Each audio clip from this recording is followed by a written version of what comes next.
नमस्कार मित्रांनो, आपल्या सर्वांचे नैसर्गिक उपचार मराठीच्या या अतिशय खास व्हिडिओमध्ये मनापासून स्वागत आहे.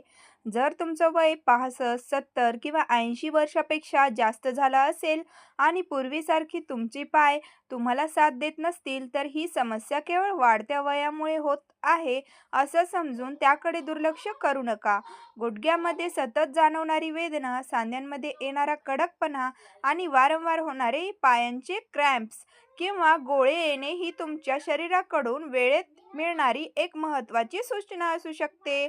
एक काळ असा होता जेव्हा तुम्ही नातवंडासोबत मंदिराच्या पायऱ्या अगदी सहज चढायच्यात, गावाच्या जत्रेत तासनतास फिरायचेत आणि मित्रांना भेटण्यासाठी बाजारापर्यंतही पायी चालत जायच्यात. पण आज परिस्थिती अशी झाली आहे की घरातून बाथरूमपर्यंत जाणं सुद्धा अनेकदा आव्हानात्मक वाटतं. प्रत्येक पाऊल टाकताना सुई टोचल्यासारखं वेदना जाणवते आणि मनात सतत पडण्याची भीती असते. पण मित्रांनो, या व्हिडिओमध्ये सांगितलेली माहिती शेवटपर्यंत काळजीपूर्वक ऐका आणि तुमच्या शरीराला योग्य पोषण देण्याच्या या पद्धती सातत्याने पाळल्या तर काही दिवसांमध्ये तुमच्या पायामधील कमजोरीमध्ये सुधारणा जाणवू शकते. पाय पुन्हा मजबूत आणि चपळ वाटू शकतात. यामध्ये कोणताही जादूचा किंवा चमत्काराचा दावा नाही, तर आपल्या आहारामध्ये योग्य पोषक घटकांचा समावेश करण्यावर भर आहे. यासाठी सांगितल्या जाणाऱ्या काही गोष्टी तर अनेकदा आपल्या स्वयंपाकघरात सहज उपलब्ध असतात. काही पदार्थ रात्रभर पाण्यात भिजवून सकाळी योग्य पद्धतीने खाल्ल्याने त्यातून मिळणारे पोषक घटक आपल्या आहाराचा भाग बनू शकतात. मित्रांनो, माझ्याकडे आलेल्या एका 76 वर्षाच्या व्यक्तीची कल्पित उदाहरण म्हणून गोष्ट सांगायची झाली तर ते निवृत्त शाळेतील शिक्षक होते आणि पायांच्या त्रासामुळे त्यांची चालण्याची क्षमता खूपच कमी झाली होती. त्यांच्या मुलीने काळजीने सांगितले होते की वडिलांना आता आपल्या नातवंडासोबत बसून काही वेळ खेळणं सुद्धा कठीण होतं.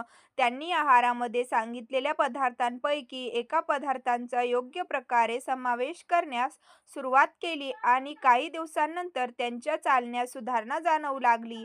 ते म्हणाले, "मला असं वाटतंय की माझे पाय पुन्हा मला साथ देऊ लागले आहेत." त्यांच्या चेहऱ्यावर परत आलेलं समाधान पाहून एक गोष्ट प्रकर्षाने जाणवते. वय वाढणं म्हणजे आयुष्यभर फक्त वेदना, कमजोरी आणि दुसऱ्यांवर अवलंबून राहणं असं अजिबात नाही. मात्र मित्रांनो, एक महत्त्वाची गोष्ट लक्षात ठेवा. पायांची कमजोरी किंवा सतत होणारी वेदना यामागे फक्त कॅल्शियम, व्हिटॅमिन डी किंवा प्रोटीनची कमतरता असेलच असं नाही. त्यामुळे कोणताही गंभीर किंवा सततची समस्या असल्यास डॉक्टरांचा सल्ला घेणे अत्यंत महत्त्वाचे आहे. योग्य आहार, पुरेसे पोषण, सुरक्षित शारीरिक हालचाल आणि डॉक्टरांचा योग्य सल्ला याचा एकत्रितपणे उपयोग केल्याने वाढत्या वयात शरीराची ताकद आणि हालचालीची क्षमता टिकवून ठेवण्यास मदत होऊ शकते. आज मी तुम्हाला अशा 5 गोष्टी सांगणार आहे, ज्या रात्रभर पाण्यात भिजवून सकाळी योग्य पद्धतीने खाल्ल्याने पायामधील वेदना, जडपणा आणि सांध्याचा कडकपणा कमी होण्यास मदत होऊ शकते. आणि या व्हिडिओच्या शेवटी मी तुम्हाला अशा 3 आयुर्वेदिक सवयी सांगणार आहे, ज्या या उपायांसोबत पाळल्यास शरीराला त्यांचा अधिक फायदा मिळण्यास मदत करू शकतात. जर तुम्हालाही कोणत्याही काठीचा किंवा आधाराचा वापर न करता आपल्या नातवांचा हात हातात घेऊन मंदिरात जायचं असेल तर कमेंटमध्ये नक्की लिहा, "हो डॉक्टर साहेब" आणि तुम्ही महाराष्ट्रातील कोणत्या जिल्ह्यातून हा व्हिडिओ पाहत आहात तेही आम्हाला नक्की सांगा. मित्रांनो, चालताना पाय डगमगणे, गुडघ्यांमध्ये सतत दुखणे आणि बराच वेळ बसल्यानंतर उठताना सांधे आखडल्यासारखे वाटणे या गोष्टींकडे साधी समस्या म्हणून दुर्लक्ष करू नका. अनेक वेळा शरीराला आवश्यक असलेलं योग्य पोषण न मिळाल्यामुळे हाडे आणि स्नायू कमजोर होऊ शकतात. मन मात्र अजूनही तसंच असतं. सकाळी अंगणात फेरफटका मारावा, नातवाला शाळेत सोडायला जावे आणि मित्रासोबत चहाच्या कपावर जुन्या आठवणीने उजाळा द्यावा असंच वाटत असतं. पण शरीर साथ देत नाही आणि हा त्रास केवळ शारीरिक हालचालीवर परिणाम करत नाही, तर मनावरही परिणाम करतो. सतत पडण्याची भीती, हाड मोडण्याची चिंता आणि आपल्यामुळे मुलांवर ओझं होईल अशी भावना मनात निर्माण होऊ शकते. विशेषतः वाढत्या वयात हाडांना झालेली दुखापत बरी होण्यासाठी जास्त वेळ लागू शकतो. त्यामुळे या वयात शरीराची योग्य काळजी घेणे खूप महत्त्वाचे आहे. मित्रांनो, हाडांची कमजोरी फक्त वय वाढल्यामुळेच होत असे नाही आणि प्रत्येक व्यक्तीमध्ये त्यामागचं कारण वेगळं असू शकतं. शरीराला आवश्यक असलेला कॅल्शियम, जीवनसत्वे डी, प्रथिने आणि इतर पोषक घटक पुरेशा प्रमाणात मिळणं महत्त्वाचं आहे. बदाम, अक्रोड, विविध बिया, कडधान्य आणि इतर पौष्टिक पदार्थ योग्य प्रमाणात आहारात घेतल्याने शरीराला आवश्यक पोषण मिळू शकतं. काही पदार्थ पाण्यात भिजवून खाल्ल्याने ते मऊ होतात आणि काही लोकांना ते पचायला सोपे जाऊ शकतात.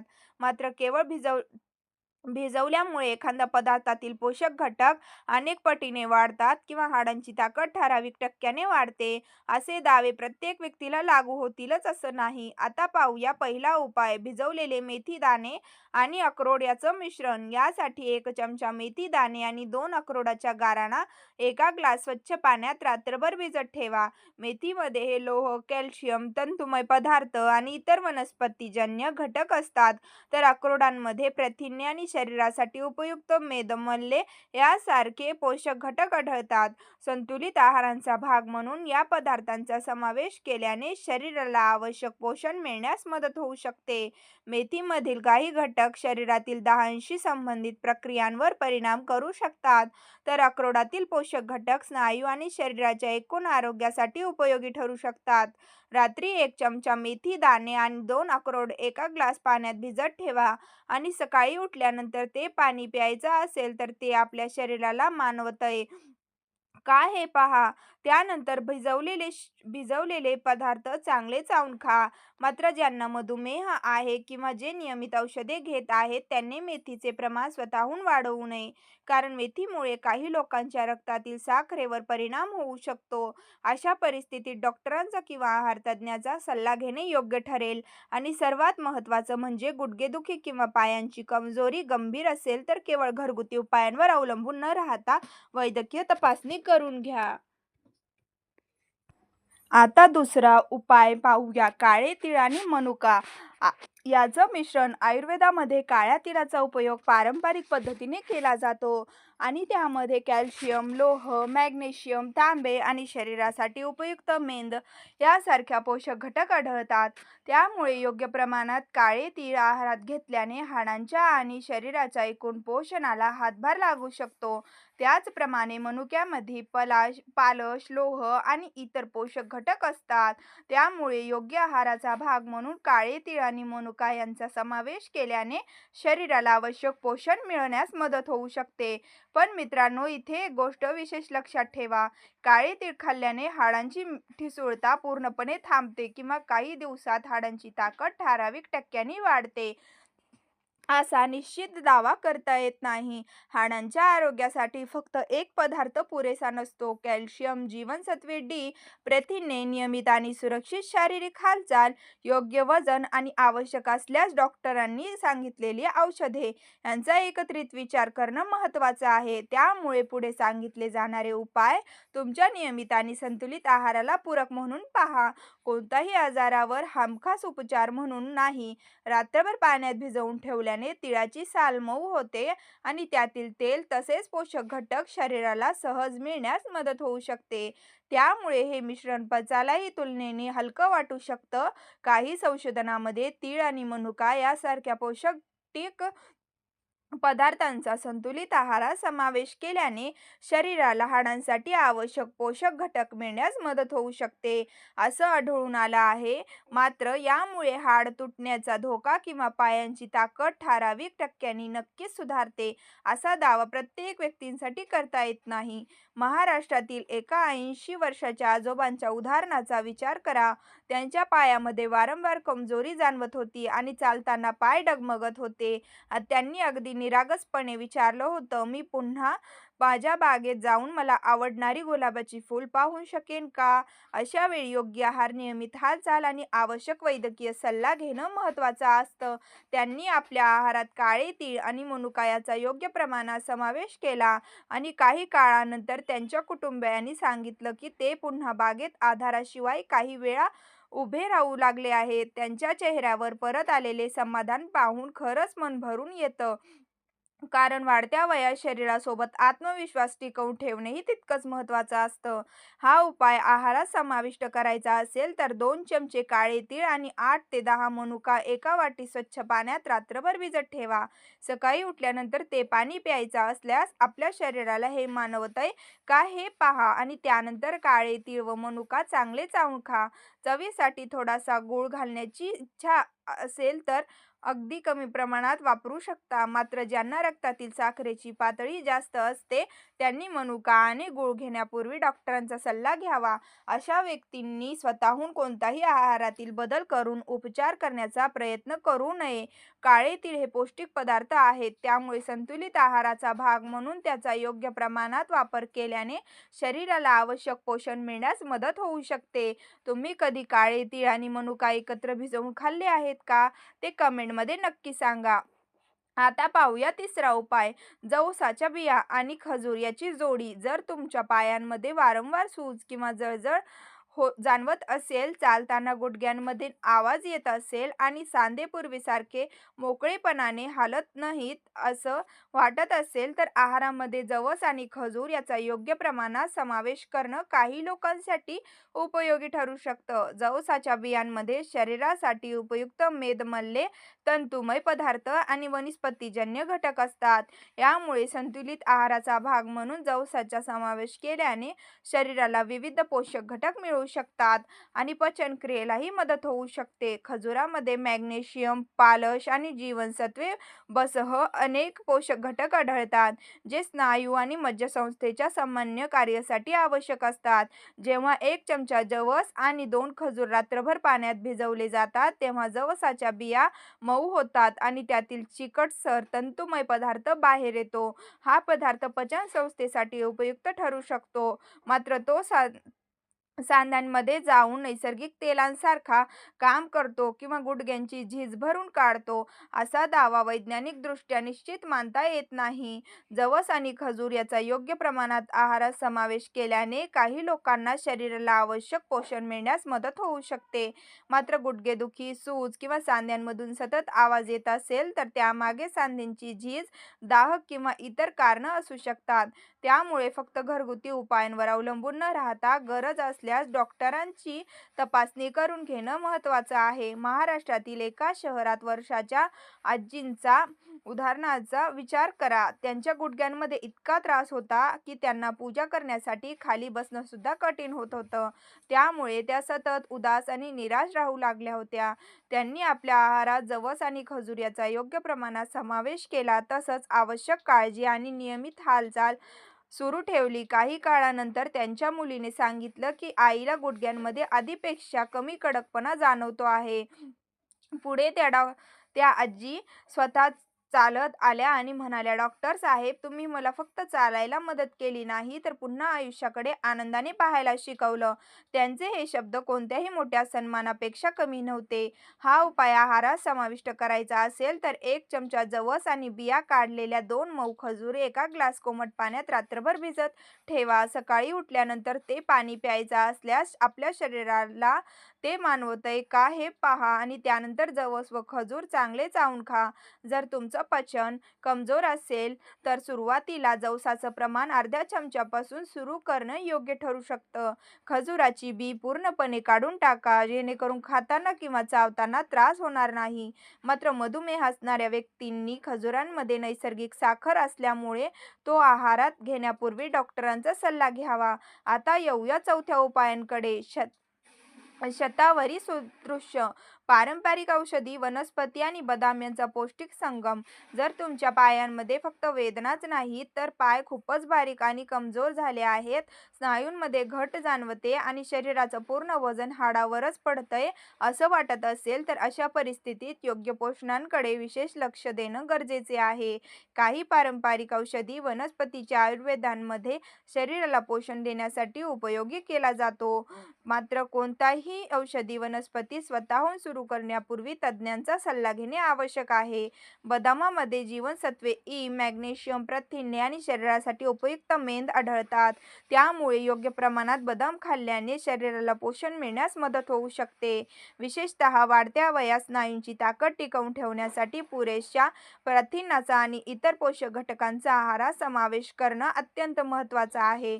मात्र केवळ बदाम किंवा कोणताही एक पदार्थ खाल्ल्याने पायांची कमजोरी पूर्णपणे दूर होते असा दावा करता येत नाही. त्यासाठी संतुलित आहार, योग्य हालचाल आणि आवश्यक असल्यास वैद्यकीय उपचार यांचा योग्य समन्वय आवश्यक आहे. जेव्हा 10 ग्रॅम पांढऱ्या मुसळीची मूळ आणि 5 बदाम रात्रभर पाण्यात भिजवले जातात, तेव्हा मुसळीतील काही घटक पाण्यात मिसळतात आणि बदामाची तपकिरी सालही सहज निघते. त्यामुळे बदाम खाणं सोपं होते आणि त्यातील पोषक घटक शरीराला मिळण्यास मदत होऊ शकते. मात्र या मिश्रणामुळे वृद्धांमधील स्नायूंची कमतरता मोठ्या प्रमाणात थांबते किंवा पायांची ताकद ठराविक टक्क्यांनी वाढते, असा ठोस दावा करता येत नाही. स्नायूंची कमजोरी वाढत्या वयात अनेक कारणांमुळे होऊ शकते. त्यामुळे योग्य आहारासोबत नियमित हालचाल आणि आवश्यक असल्यास तज्ज्ञांचा सल्ला घेणे महत्त्वाचं आहे. समजा महाराष्ट्रातील एका 82 वर्षांच्या निवृत्त सैनिकाच्या पायांमध्ये वाढत्या वयामुळे आणि दीर्घकाळाच्या शारीरिक थकव्यामुळे कमजोरी जाणवत होती. ते म्हणायचे, "डॉक्टर, मला आता माझ्या जुन्या सहकाऱ्यांसोबत संध्याकाळी बाहेर जाणं सुद्धा कठीण झालं आहे." त्यांनी आपल्या आहाराकडे लक्ष देण्यास सुरुवात केली आणि योग्य व्यायामासोबत पौष्टिक पदार्थांचा समावेश केला. जवळपास 3 आठवड्यानंतर त्यांच्या कुटुंबियांनी सांगितलं की ते आधीपेक्षा जास्त वेळ चालू शकत नाही आहेत. त्यांच्या चेहऱ्यावरचा आत्मविश्वास आणि आनंद पाहून खरंच खूप समाधान वाटलं. वाढत्या वयात शरीराची ताकद टिकवण्यासोबत स्वतःवरील विश्वास टिकवणंही तितकंच महत्त्वाचं आहे. हा उपाय वापरण्याचा विचार करत असाल तर 10 ग्रॅम पांढरी मुसळी आणि 5 बदाम एका वाटी पाण्यात रात्रभर भिजवून ठेवण्यापूर्वी मुसळी स्वच्छ धुवून घेणे आवश्यक आहे. सकाळी भिजवलेले बदाम सोलून चांगले चावून खाता येतील. मुसळीचा आहारात किंवा औषधी स्वरूपात वापर करण्यापूर्वी मात्र आयुर्वेदिक तज्ज्ञांचा सल्ला घेणे योग्य ठरेल, कारण प्रत्येक व्यक्तीला तिचा उपयोग सारखा असेलच असं नाही.